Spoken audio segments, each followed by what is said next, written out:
Our ancestors actually sailed to Whidbey Island with Captain Coop, which is what the town of Coupeville is named after. And it was William Ballinger Engle was the original Engle here, and he homesteaded and started farming in about the 1850s. Some of the crops and things that we grow here, we have alfalfa, grass, corn silage, wheat, barley.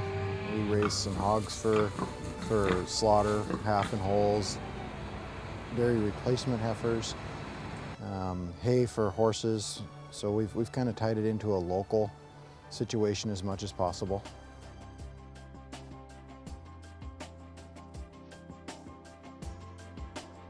They asked us in the, I don't know, the 4th or 5th grade what we wanted to do when we got out of school, and you had to write it down and they put it in a time capsule. And when I graduated from high school, they took it out, and guess what?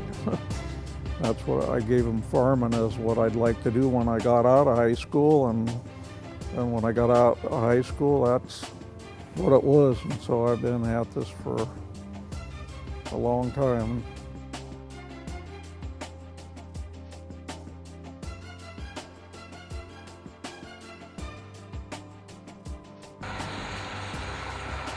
I've only been somewhere else for a little while, and I worked for another dairy farm, and it's a beautiful area where I was at. But when we're down here and toward the water, and you get to watch the cruise ships going by, or the other ships coming in, the freighters, or get to see the eagles, or this sort of thing is kind of just cool. I mean, just and I don't think there's another place as pretty most of the year as it is here, and peaceful. Don't tell anybody.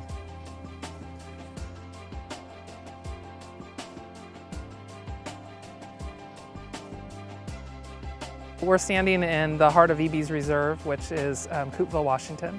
And this reserve was created to maintain a working agricultural landscape for this community. Many of the local farmers who are heritage farmers have given back to the community by selling their development rights on these properties. Instead, we're saving the land for farming. When you get a little bit older like me, you look back at your heritage, and you know, it's kind of proud to, you know, been here for over 100 years. The family farm going, you know, the length of time we have, is taken raw determination, guts, just the will to never give up.